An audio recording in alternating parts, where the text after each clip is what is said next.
네, 반갑습니다. 지금부터는 광합성 측정 기기 사용법에 대해서 한번 알아볼 텐데요. 우선 광합성 측정 기기를 사용하기에 앞서 세팅하는 과정을 알아보도록 하겠습니다. 세팅할 때 제일 먼저 해야 될 것은 어, 이 이산화탄소 실린더를 이 본체와 결합시키는 과정입니다. 이 이산화탄소 실린더는 이 안에 CO2가 아주 고압으로 압축이 되어 있어요. 그래서 여기 있는 CO2를 이쪽 본체로 이동을 시킨 다음에 이 가스 어널라이저를 통해서 식물에게 주입을 하는 것입니다. 그럼 어떻게 연결을 시키는지 한번 보도록 하겠습니다. 이건 가스 킷이에요. 이 가스 킷 안에다가 이 CO2 가스 실린더를 넣을 건데요. 이렇게 안에 들어가게 됩니다. 그런데 이 CO2가 밖으로 새는 것 없이 이 기계로 이동시키려면 이렇게 작은 O 모양의 O링이 필요합니다. 이 O링을 어디에 넣느냐? 바로 여기 보이시면은 동그랗게 파여있는 부분이 있어요. 여기다가 집어넣고 이 가스 킷에 CO2 실린더를 집어넣은 다음에 돌려가지고 끼우면 됩니다. 돌려볼게요. 이렇게 쭉 돌린 다음에 마지막에 좀 강하게 그러면은 뽁 하고 소리가 납니다. 전 들렸는데 여러분들한테도 들렸는지는 잘 모르겠어요. 자, 그리고 이쪽에 보면 아까보다 조금 더 큰 오링이 있는데 이것은 이 실린더와 이 본체를 연결할 때 CO2가 이동하면서 즉 새는 틈이 생기지 않도록 강하게 이제 밀착시키는 역할을 해줍니다. 자, 이렇게 해서 CO2 가스킷의 조립을 마쳤고요. 이것을 이 본체와 연결을 시켜야 됩니다. 몇 가지 설명을 드리면 이 CO2 가스킷 안에 이 실린더에 있는 양으로는 총 8시간 내 실험을 사용할 수가 있고요. 그리고 이 CO2는 이쪽으로 이동해서 이 필터로 나오게 됩니다. 열어보면은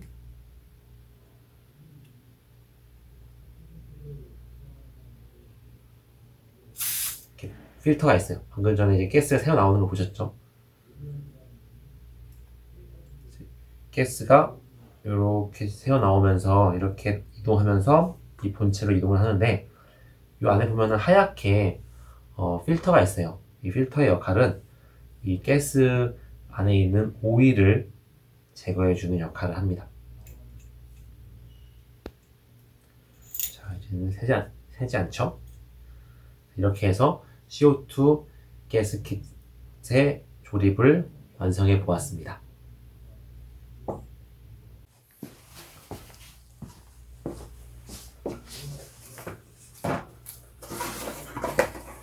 네.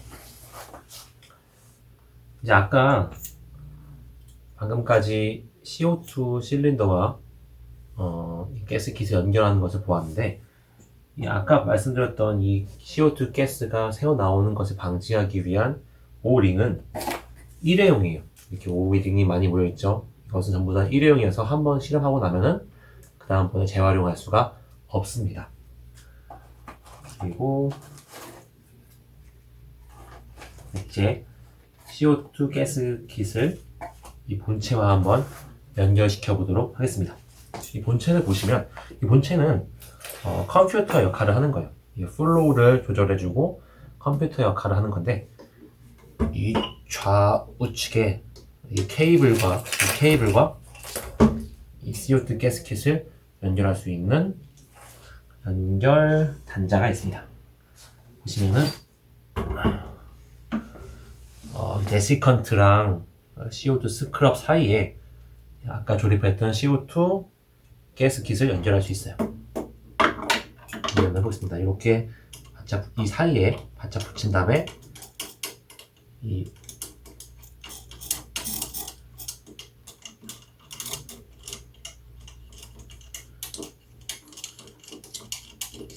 드러내 보이시죠?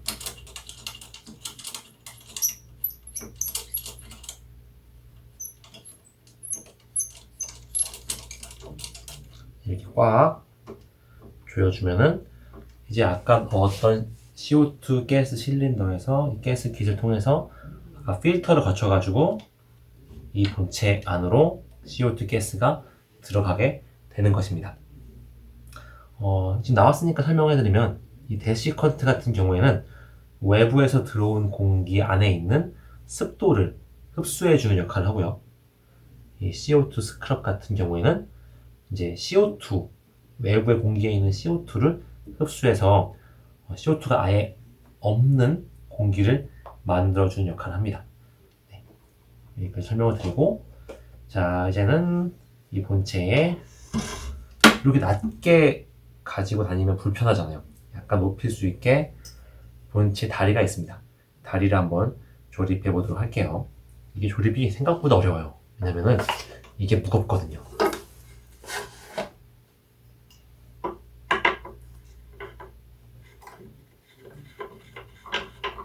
이렇게 다리를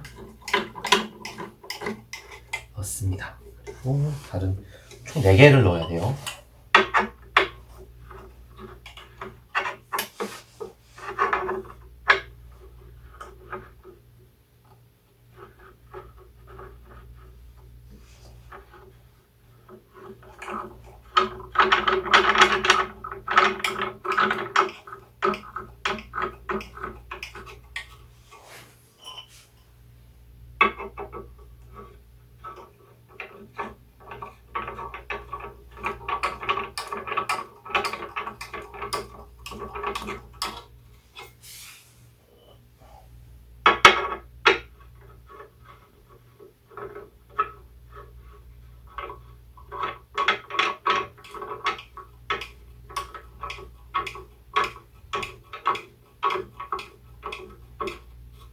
네, 이제 4개의 다리가 다 부착이 되었습니다. 이렇게 본체를 세울 수가 있어요. 자, 그리고는 이 본체에다가 이제 반대편 쪽에 있는 배터리를 넣고, 그리고 가스 어널라이저와 본체를 연결해주는 케이블을 이제 조립을 해 보도록 하겠습니다. 제가 잠시 가서 배터리를 가져오도록 하겠습니다.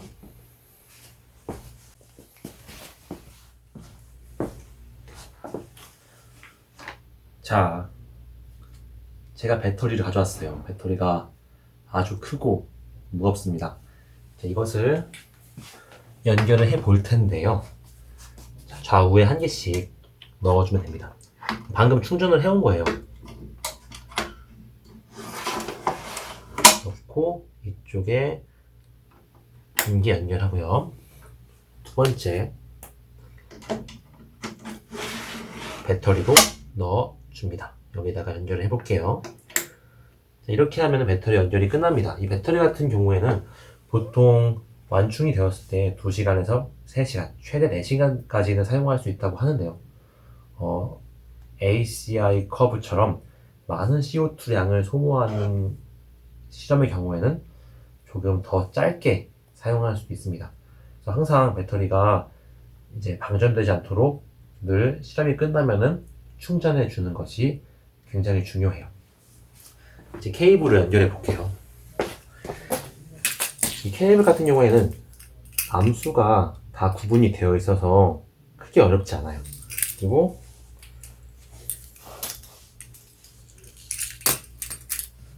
좌우가 다른데요. 이렇게 되어 있는 경우에는 이 가스 어널라이저와 연결하는 케이블이고요.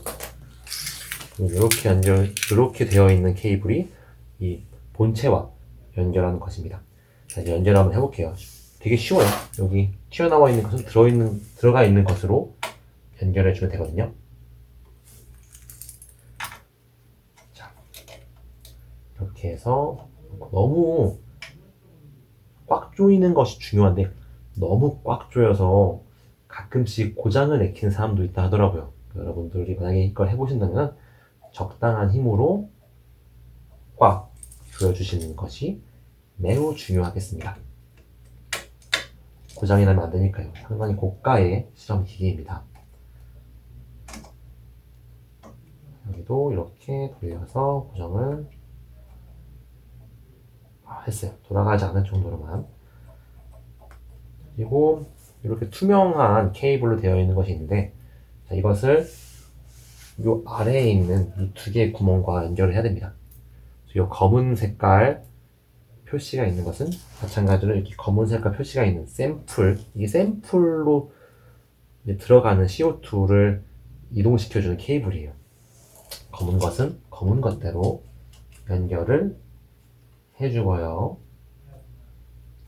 자, 검은 표시가 없는 것은 없는 것대로 연결을 해 보도록 하겠습니다. 이렇게 돌리는 게 있어요.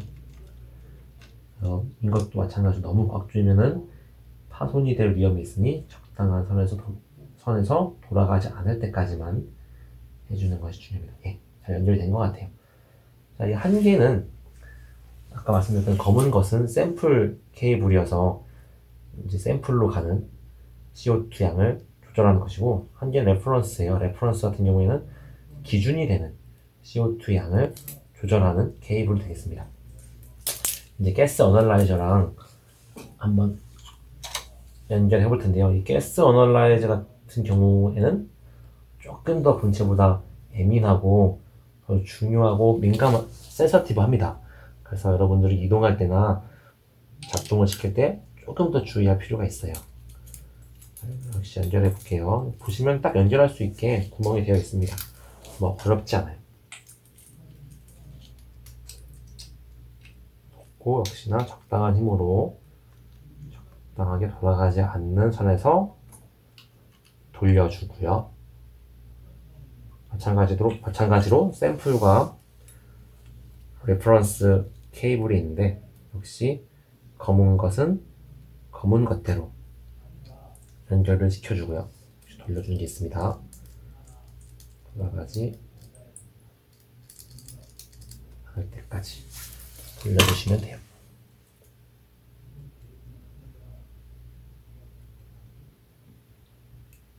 그리고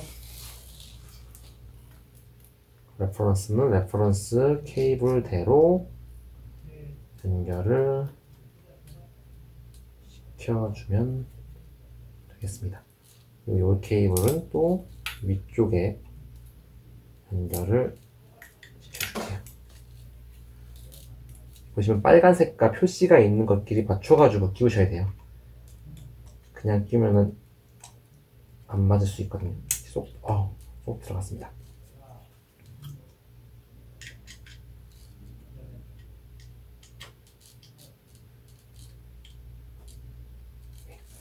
이렇게 해서 본체와 이 가스 어널라이저, 인프레얼드 가스 어널라이저라고 해요. 인프레얼드는 적외선이라는 뜻인데, 요 앞에 있는 챔버에서 이제 식물들이 광합성을 할 수 있는 빛을 내어주거든요.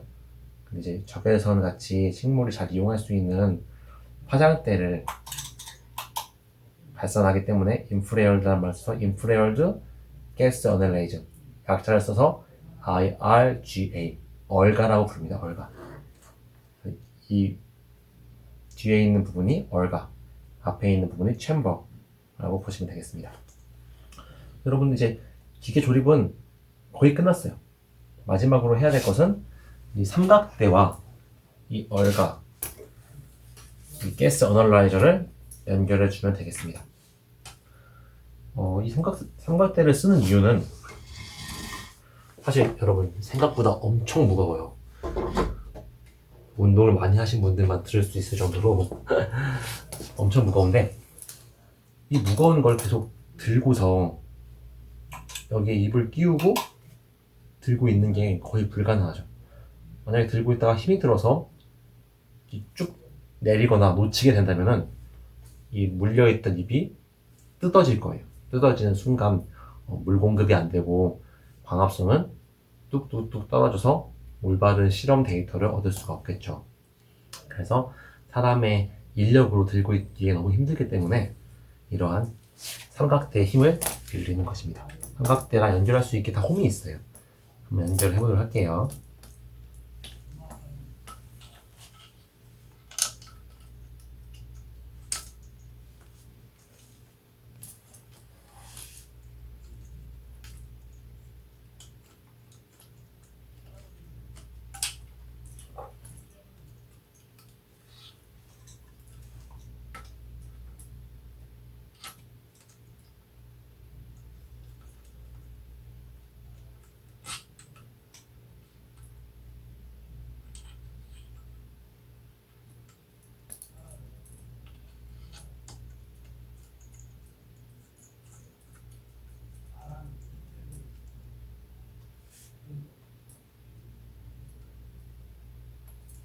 네, 이렇게 연결이 되었습니다.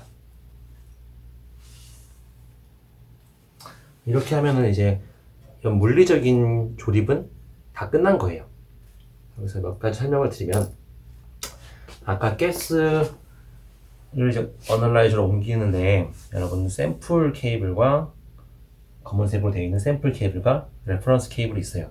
레퍼런스 케이블 같은 경우에는 CO2의 기준값을 전해주는데, 보통 우리 대기 중에 있는 CO2의 양이 여러분들 대기 시간에 배우셨겠지만 한 380에서 400 ppm 사이 정도를 유지하고 있습니다. 보통 400으로 설정해 준다 치면은 이 샘플에서 이제 입에서 광합성을 할 때 CO2를 흡수하기 때문에 400이었던 CO2의 양이 점점 떨어지게 될 거예요. 식물이 흡수를 하니까요. 탄소 동화를 시키니까요. 그럼 400과 이제 떨어진 CO2의 양, 그 차이 값으로 우리가 얼만큼 이 식물이 광합성을 했는지를 알 수가 있는 것입니다. 이 가스의 양의 차이를 비교를 하는 것이죠. 그래서 샘플 케이블과 레퍼런스 케이블로 나누어서 CO2 양을 조절하게 됩니다. 네, 이렇게 하고 이제 기계를 이제 배터리를 꼈으니까 기계를 한번 켜보도록 할게요.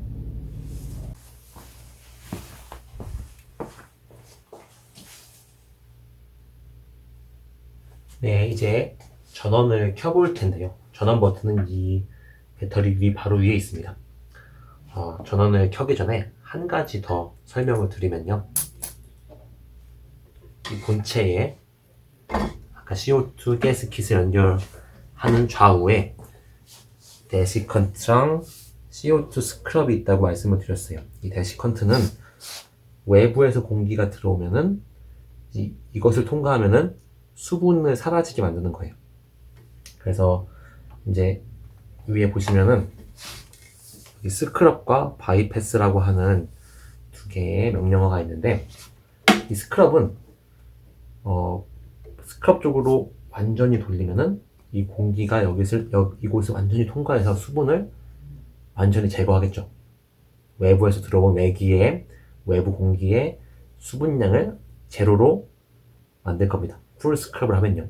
근데 반대편인 풀 바이패스로 하면 수분은 그대로 유지시켜주면서 통과를 하지 않고 수분은 그대로 있는 거예요. 반대로 이쪽은 이제 외부에서 들어온 공기의 CO2 양을 사라지게 만드는 겁니다. 풀 스크럽을 하시면은 공기가 이곳을 완전히 통과해서 외부 공기에 있는 CO2의 양을 제로로 만들어주고요. 반대편인 풀 바이패스로 하면 CO2를 그대로 가진 상태에서 이곳을 통과하지 않고 본체로 가게 되는 것입니다. 자, 평상시에 보관할 때에는 위에 튜브가 있는데 튜브가 손상되지 않도록 항상 이 중간, 스크럽과 바이패스의 중간으로 헐렁헐렁하게 잘 돌아갈 수 있게 만들어 놓고 보관을 하고요. 오늘 실험 같은 경우에는 저희가 이 데시컨트는 풀 바이패스로 잠그겠습니다. 습도는 유지시킨다는 얘기죠. 너무 세게 하지 않고 안 돌아갈 때까지만 된 거예요.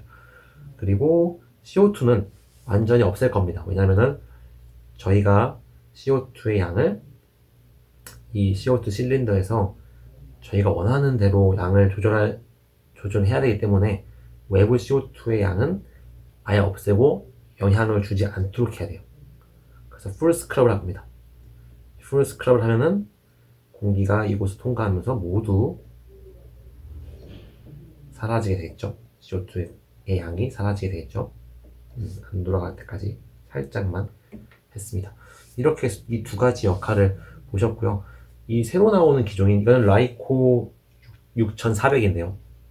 라이코 6800 같은 경우에는 이 옆에 또 다른 이런 인디케이터가 있어요. 또 다른 게 뭐가 있냐면은 이제 휴미드라고 해서 얘는 물을 없애는 역할만 하는 건데 물을 주입시키는 또 다른 파라미터를 줄 수 있는 장치가 붙어 있다고 합니다.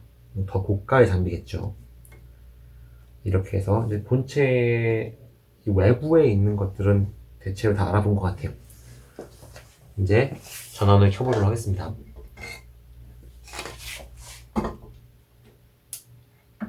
전원을 켜면은 이 컴퓨터 화면에서 메시지가 나와요.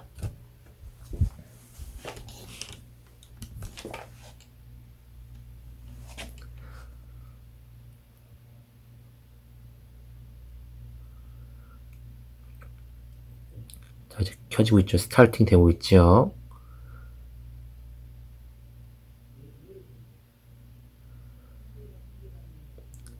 자, 로딩 중입니다.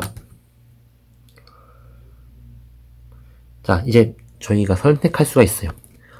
위에 보면 팩토리 디폴트가 있고요. 밑에 보면은 LED 2x3 명령어가 있는데 이거 같은 경우에는 저희가 이 챔버를 설정해 주는 거예요.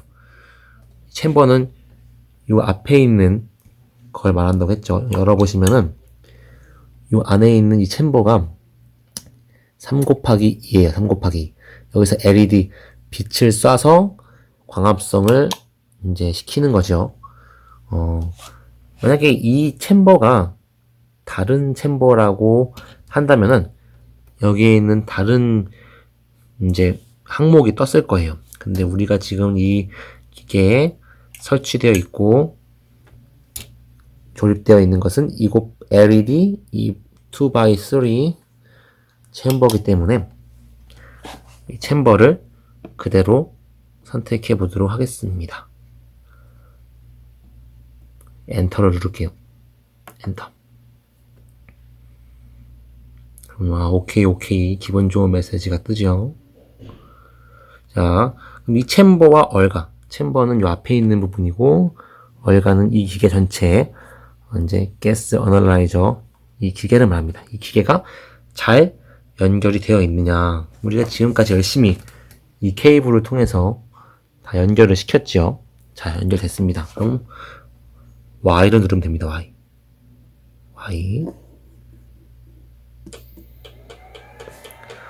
그럼 이제 돌아가는 소리가 들리실 거예요.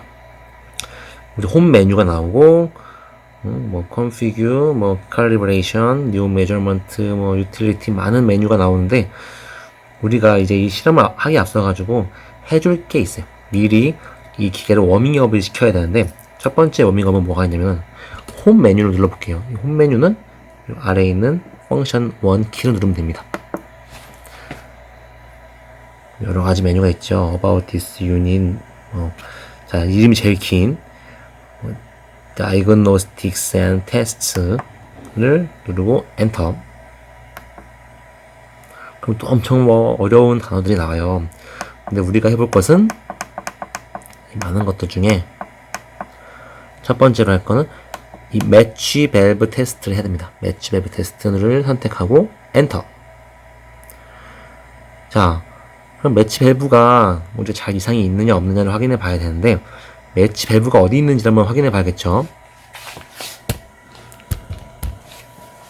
매치 밸브는 가스 어널라이저에서 뒷부분에 있습니다. 이것이 매스 밸브예요. 매치 밸브죠. 매치 밸브예요. 이 매치 밸브의 역할은 아까 봤던 샘플 가스와 리퍼런스 가스를 잘 매치를 시켜주는 역할을 하는 건데, 이것이 동작을 안 하면은 이 기계는 못 씁니다. 그래서 반드시 확인을 해봐야 돼요. 자, 어떻게 확인을 하느냐? 자, 이렇게 본체에서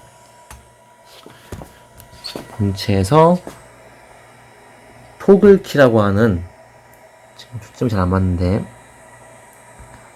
토글 키라는 거 보이시죠? 펑션 1 키 위에요. 토글 키를 누르면 이 매치 밸브가 움직이는 게 보입니다. 자, 움직이는지 한번 볼게요. 잘 움직이죠? 이 뜻은 우리가 이 기기를 잘 사용할 수 있겠구나 라는 의미입니다. 자, 매치 밸브는 잘 작동하고 있어요. 그러면은 이제 나갈게요. 네, 매치 밸브 확인이 끝났으면 이제는 칼리브레이션 메뉴로 한번 들어가 보도록 할게요. 보시면은 여러 가지 명령어들이 나오는데, 이 얼가 눌러보면은 얼가 제로라는 게 있어요. 사실 이 기계를 맨 처음 사용할 때에는 이 얼가 제로를 해줘야 합니다. 이거 같은 경우에는 이제 그 CO2의 양과 H2의 양을 제로잉을 시켜주는 거죠. 근데 이러한 작업은 이미 저희가 미리 해 놓았습니다. 그렇기 때문에 얼가 제로는 원래는 맨 처음 하면 해야 하지만 이번에는 하지 않을게요. 하지 않으니까 밑으로 내려가서 이 CO2 믹서를 클릭해 보도록 하겠습니다. CO2 믹서를 누르면 이 칼리브레이트라고 하는 명령어가 보일 거예요. 이 칼리브레이트 같은 경우에는 칼리브레이트가 이제 어떻게 보면은 이제 교정을 해주는 거기 때문에 이 CO2의 양이 농도에 따라서 어떻게 달라지는지를 측정을 하고, 최대 맥시멈 값부터 미니멈까지 측정을 하고 쭉 그래프로 한번 표현을 하게 되는데, 이 기계를 이제 웜업 시켜주는 역할을 합니다. 한번 칼리브레이션을 해보도록 하겠습니다. 자, 명령어가 나와요. 이건 뭐 이제 워밍업을 해주는데 유용한데, 할 거냐? OK to continue 해야죠. Y를 눌러보도록 하겠습니다. 자, 이제 그러면은 CO2 농도가 변하는 게 보일 거예요. 점점 올라갑니다. 지금 떨어지지만 또 올라갈 거예요. CO2.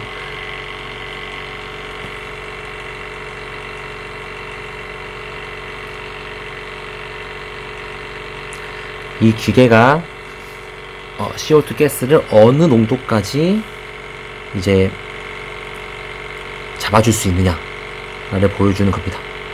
보통 1900에서 2000 사이의 농도가 나오면은 실험이 가능하다고 하는데요. 얼마까지 올라갔는지 한번 보겠습니다. 지금 600, 700 넘었고요.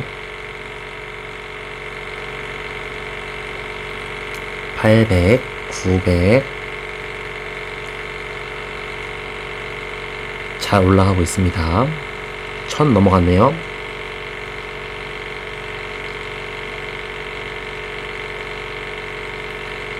1200. 지금 여기 올라가는 거 보이시죠? CO2 농도예요.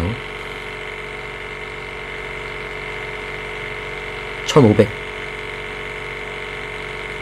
1600, 1700, 1800, 1900,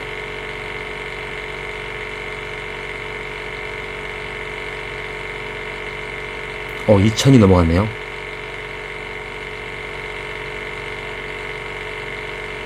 네, 맥시멈 CO2의 농도는 대략 2002 ppm이라고 합니다. 1900과 2000 정도니까 충분히 사용 가능한 농도인 것 같습니다. 다행이네요. Is this okay? 네, 오케이 합니다. I를 누를게요.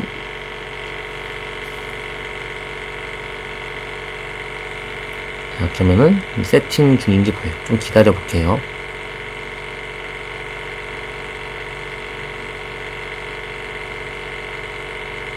이 CO2의 농도는 이 기기가 2000 ppm까지 이제 넣어주는 것이 가능하다 라는 의미고요.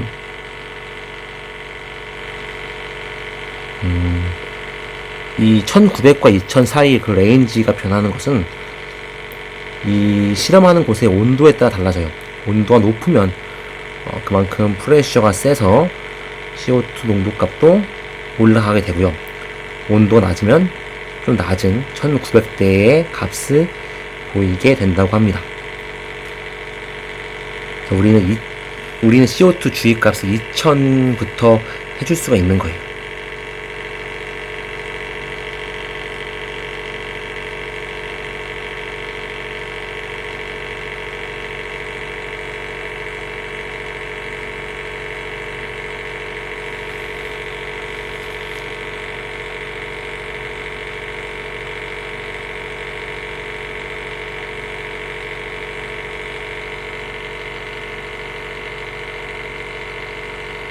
자, 이제 CO2 값을 계속 내리면서 이제 이 친구들이 점을 찍으면서 그래프를 그려줄 겁니다.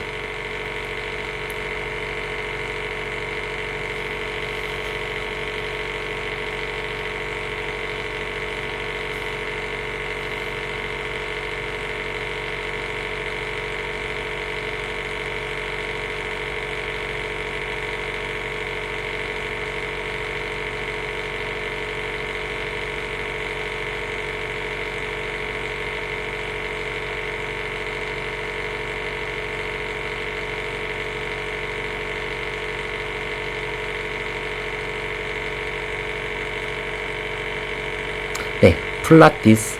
자, 이제 여러분들 이 기계가 찍은 각들을 그래프로 그려볼 건데 한번 그래프로 그려보죠. Y. 네, 보이시죠? 이제 CO2의 농도가 어느 범위에서 분포하고 있는지를 쭉 나타내는 그래프입니다. 최대 아까 2002까지 올라갔었죠? 2002부터 여기까지의 값을 이 기기는 실험에 이용할 수 있다 라는 의미를 한 것입니다. 이렇게 하면은 이제 CO2에 대한 이 기계 어널라이저의 웜업은 끝나게 됩니다. 예, 이제 그래프를 그린 다음에 또 다른 이제 물음이 떴어요. Implement this calculation. 방금 사용했던 그 그래프와 계산을 사용을 할 것이냐, 실행을 할 것이냐 시켜 보겠습니다. 자, 이렇게 하면은 이제 워밍업이 끝났습니다. 자, 여러분들 말씀드렸던 것처럼 이 과정은 이제 외부의 공기가 들어가는 구멍을 보여드릴게요.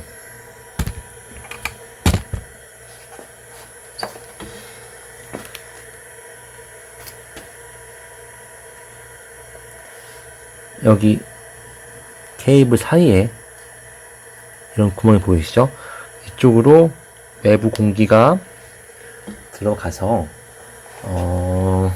반대편에 아까 말씀드렸던 이 CO2 스크럽에서 풀 스크럽을 한 뒤에 CO2를 완전히 없애고, 그리고 이 실린더, CO2 실린더에 있는 CO2를 우리가 원하는 만큼 주입함으로써 CO2가 사라지는 외부 공기와 실린더에 있는 CO2를 믹서해주는 것을 방금 전에 이제 측정을 했고 그래프로도 그려본 것입니다.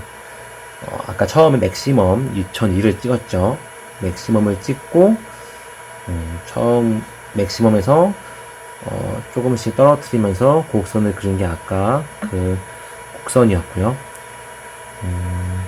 그리고 CO2의 양을 조절을 해서 우리가 잘 실험을 할 수 있도록 워밍업을 시켜준 것입니다.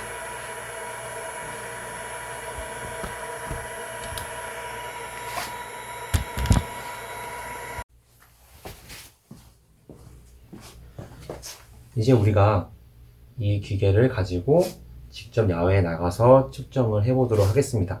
측정은 총 3그루의 나무를 할 거예요. 한 그루는 교원대학교 산림에 침입해 있는 인베시브 스피셔스라고 하죠. 침입해 있는 일본 목련 작은 거, 숲의 하층을 맡고 있는, 하층을 차지하고 있는 일본 목련 한 그루를 할 거고요. 두 번째는 이 교양관 앞에 있는 숲이 아닌 오픈된 사이트에서 자라고 있는 일본 목련 조경수를 한번 광합성을 측정해 보도록 하겠습니다. 마지막으로는 교원을 산림에서 침입종이 아닌 그곳에서 자연스럽게 자라고 있는 토착종인 참나무 계열 나무를 한 그루 정해서 광합성을 측정해 보도록 하겠습니다. 어떤 결과들이 나올지 정말 궁금한데요. 지금부터 이 기계를 들고 한번 야외로 나가보도록 하겠습니다.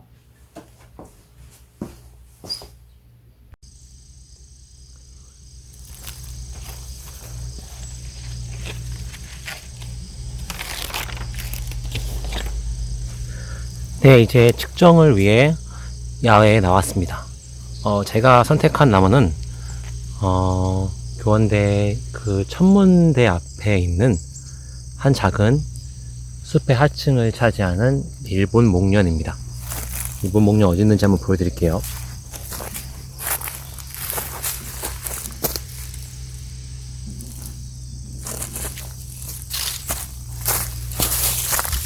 이제 이 나무의 광합성, 즉 광도에 따른 광합성량을 측정을 한번 해보도록 하겠습니다. 어떻게 하는지 상세의 절차를 설명해 드릴게요.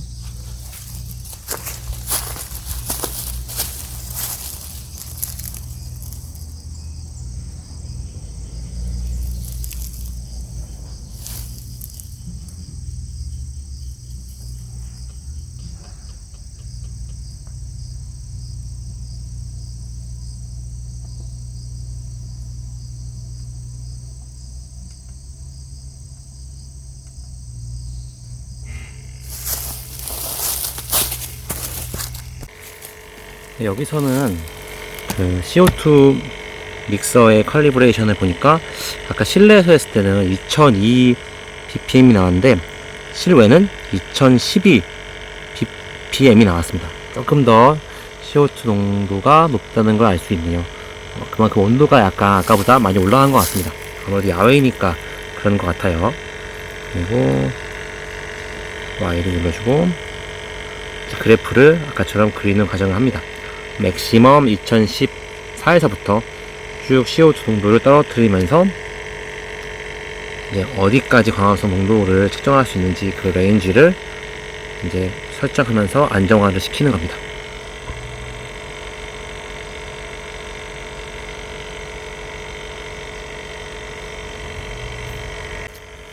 네, 장시간을 거쳐서 지금 그래프를 그리기 위한 데이터 수집을 마쳤습니다. 네, 이러한 그래프가 그려졌네요. 이제 뉴 메저먼트를 하기 위한 CO2 컬리브레이션을 모두 마쳤습니다. 이제 측정을 본격적으로 해보도록 할게요. 적용을 하고 이게 지금 초점이 잘 안 맞네요. 야외라서 그런가 봐요.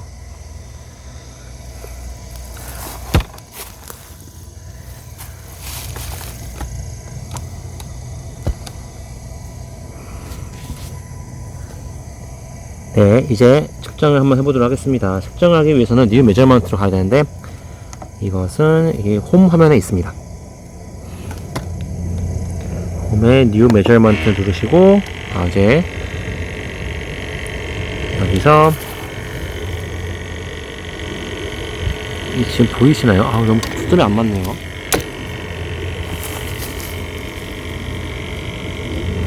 자, 오픈 로그 파일을 누르면 우리가 오늘 저장할 파일명을 지정할 수가 있습니다. 자, 파일명을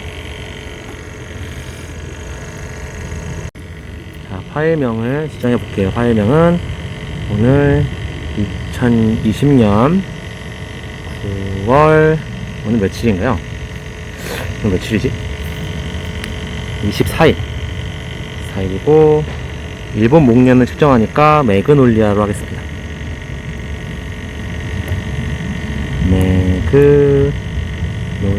매그놀리아는 이제 목련 속에 있는 속명이죠. 이렇게 해서 정했고요. 리마크는 따라하지 않겠습니다.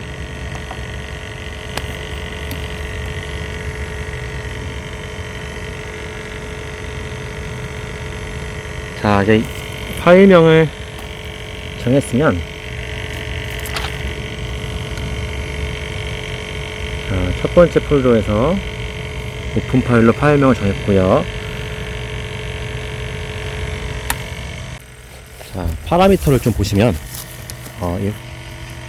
이 포토라는 부분이 광합성량, 컨덕티브가 물질 이동량, CI가 이산화탄소 농도, 이 TRM몰이 광합성이 아니라 증산량이라고 볼 수 있겠죠. 지금은 입을 물리지 않았기 때문에 전부 다 음수값을 보이는 것을 알 수 있습니다. 이제 지금부터 제가 한번 입을 한번 물려 볼게요.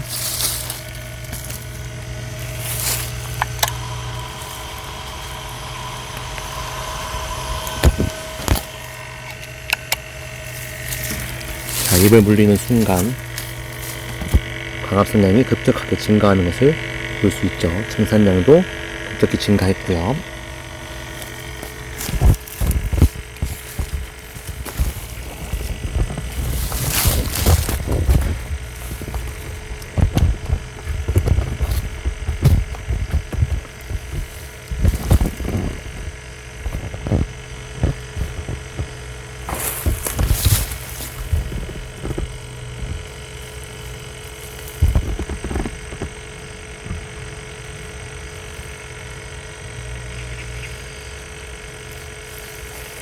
자, 이제 측정을 한번 해보도록 하겠습니다.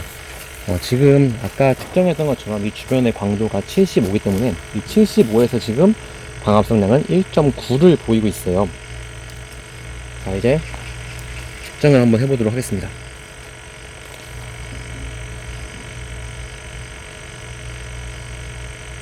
측정을 하려면 5번 폴더에 들어가시면 돼요. 5번 폴더 누르시면 오토 프로그램이 있어요. 오토 프로그램 자동적으로 이 기계가 광합성을 측정해 주는 겁니다. 오토 프로그램을 누르시고 어떤 걸 측정할지, 뭐 ACI 커브를 할지, 뭐 라이트 커브를 할지 여러 가지가 있는데, 오늘 우리는 광도에 따른 광합성량을 측정할 거니까 라이트 커브로 한번 해보도록 하겠습니다. Append to the current log file. 자, 이것은 로그 파일을 붙일 거냐는 뜻인데, 네, Y 누르면은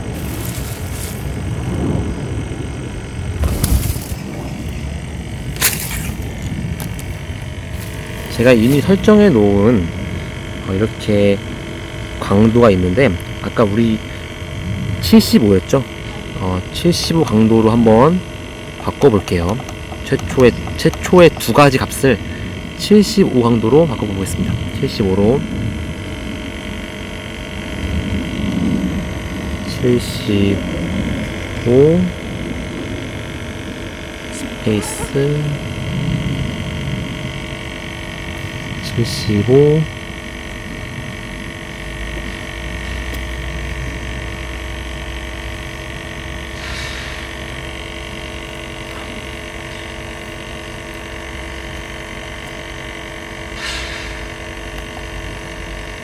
자, 75 그리고 여기 500부터 줬는데 저희는 조금 올릴게요. 1000부터 1800 600 400 200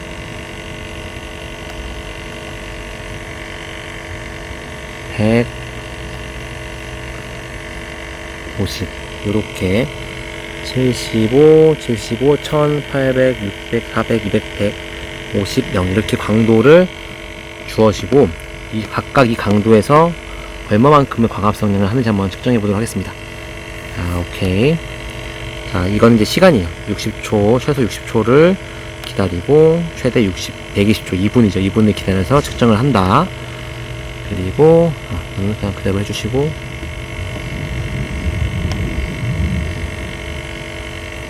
오케이. Y. 자, 이제 측정을 하고 있습니다.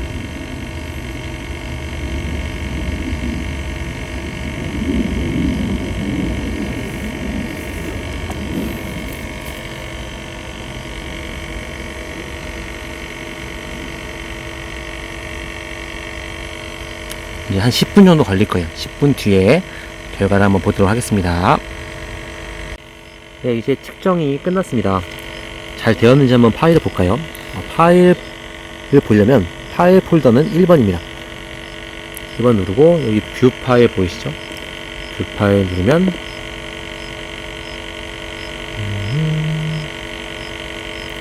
뷰 데이터 데이터 셋으로 설정해 줄게요.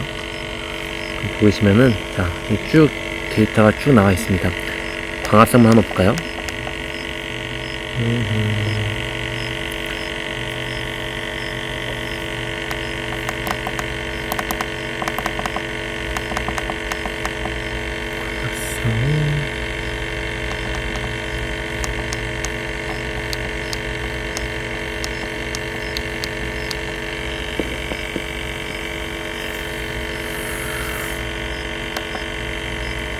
점프.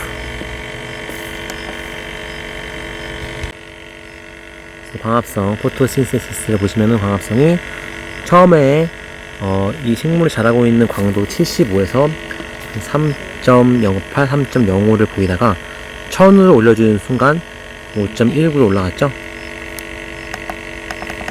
그리고 5.61, 5.64, 5.6 쭉 떨어지면서 마지막에는 호흡량을 보이는 것을 알 수 있습니다.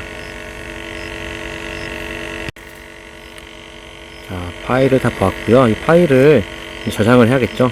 저장을 하기 전에 일단 아까 설정해줬던 값을 2번 폴더로 가서 CO2 값도 오프, 온도도 쿨러도 오프, 그리고 아까 광도도 오프를 시켜주면 되겠습니다. 그런 다음에 다시 폴더로 가서 클로즈 파일 저장이 된 거예요. 그런 다음에 다시 홈으로 가서 이제 종료를 시키면 되는데 우린 바로 갈참나무로 가서 측정을 해보도록 하겠습니다. 다음 나무는 바로 여기 옆에 보니까 갈참나무가 하나 있네요. 이 참나무 잎을 한번 광합성 측정을 똑같은 방식으로 해보도록 하겠습니다. 자, 참나무 앞에 왔습니다. 자, 뉴 메저먼트로 들어가야겠죠. 뉴 메저먼트 누르시고 역시 파일 이름을 정해야 됩니다. 파일 이름 아까는 매그놀리아로 했으니까요. 이번에는 참나무 속인 퀄커스로 할게요. 참나무 속을 영어로 퀄커스로 하죠. 퀄커스 엔터. 역시나 메모는 하지 않겠습니다. 자, 퀄커스로 한 다음에 2번 폴더로 들어가서요. 설정을 해야겠죠. 아까 리프 팬은 다 확인했으니까 CO2 믹서 역시나 400으로 대기 중에 이산화탄소 농도 400. 템퍼레처는 아까 20도 했으니까 여기도 온도는 바로 옆이니까 비슷할 겁니다. 20도로 하고 자, 램프가 중요한데 램프. 자, 아까 보시면은 여기 이 나무 주변의 광도를 볼게요.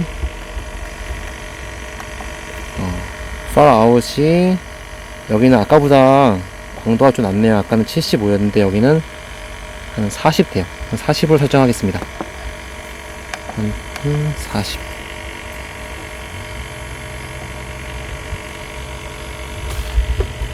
자, 40일 때 광합성이 얼마인지 한번 볼까요? 그럼 이제 물려봐야겠죠?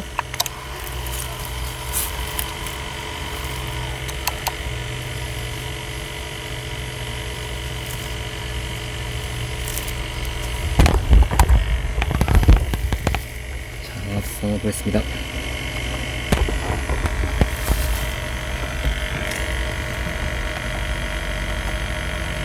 1.5 정도네요. 1.6 정도의 광합성량을 보이고 있습니다.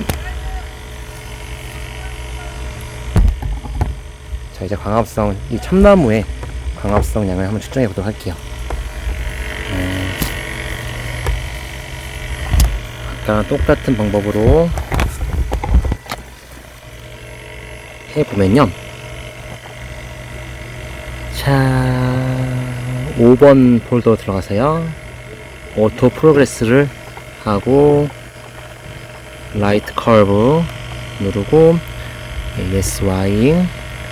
자, 아까는 일본 목련 살고 있던 곳이 75 강도였는데 아까 40 정도였죠?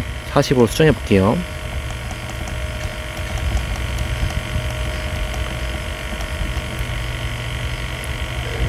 (40으로) 2번 측정해 보도록 하겠습니다. 40으로 2번 측정해 볼게요. 40 한 다음에 높은 강도 1800, 600, 400, 200, 190으로 쭉 떨어뜨리면서 아예 빛이 없는 0, 호흡을 하겠죠. 마이너스 값이 나올 겁니다. 한번 보도록 하겠습니다. 제대로 나오는지요. 60초, 120초 똑같이 하고 오케이. 자, 이제 시작이 되었습니다. 자, 10분 뒤에 어떤 결과가 나오는지 한번 보겠습니다. 이따 볼게요. 네, 이제 갈참나무의 광합성 측정도 끝났습니다. 한번 결과를 볼까요?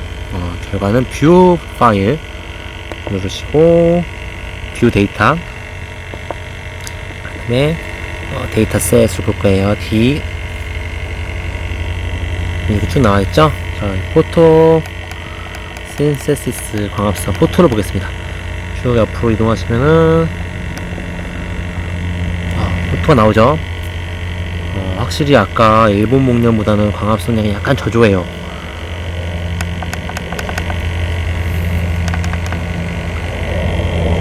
보시면은 쭉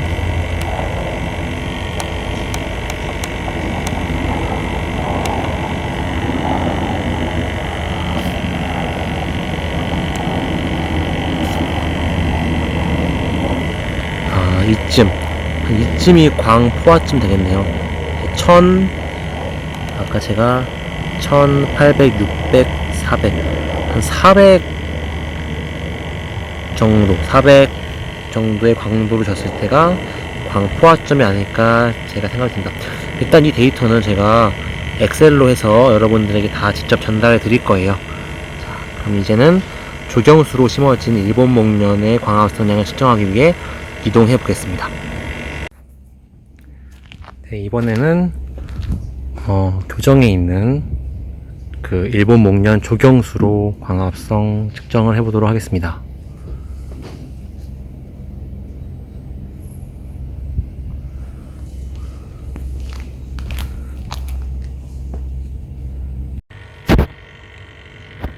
네, 여기서는 CO2 최대 농도값이 2012 ppm이 나왔습니다. 아무래도 여기가 오픈된 사이트이기 때문에 온도가 높아서 CO2의 프레셔가 높은 것으로 생각이 듭니다.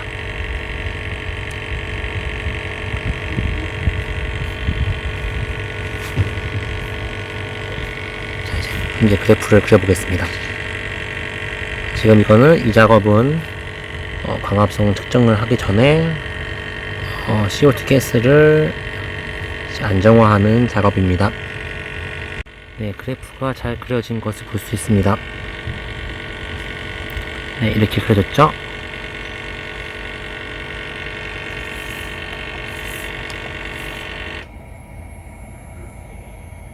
자, 그 다음은 이제 측정을 해보도록 하겠습니다. New Measurement로 하고요.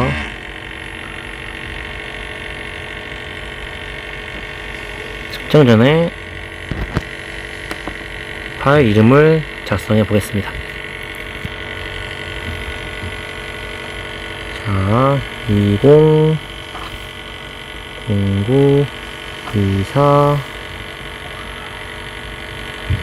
매그놀리아 2로 해보겠습니다.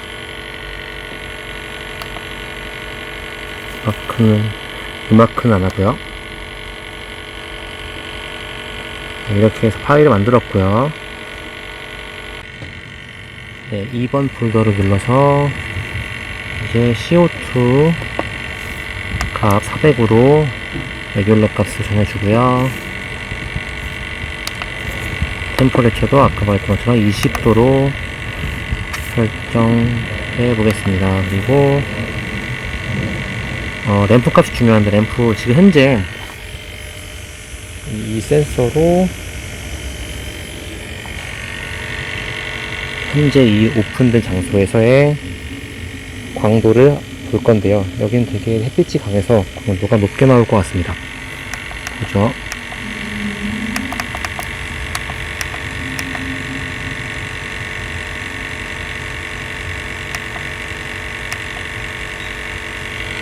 강도가 무려 1202가 나왔어요. 엄청 센 강도를 보이고 있습니다.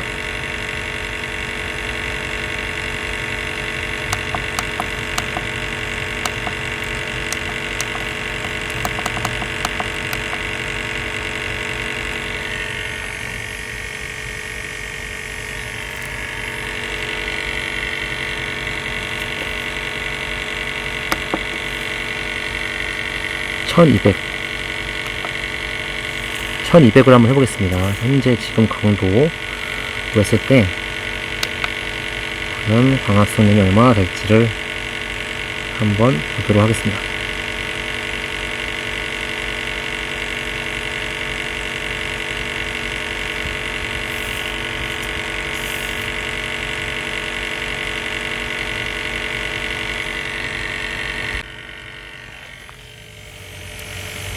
광도를 현재 지금 이 장소에 광도로 맞춘 뒤에 광합성량이 얼마큼 나오는지 보도록 하겠습니다.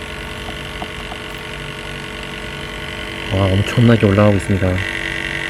아까 습속과는 차원이 다른 광합성량이죠. 9.7점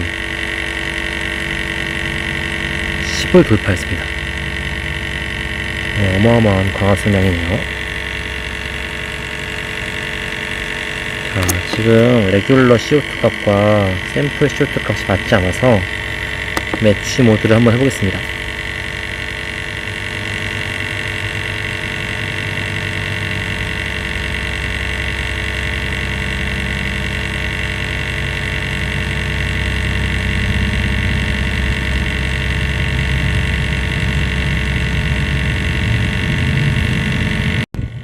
자, 이제 광합성을 측정해 보겠습니다. 광합성 측정할 때는 5번으로 가라고 하셨죠. 5번으로 가서 오토 프로그램 누르고 라이트 커브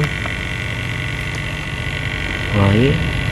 자, 아까 숲속에서 갈치나무가 있던 곳은 강도가 40이었는데 아까 보다시피 여기 강도는 1200입니다 1200으로 두 번 하고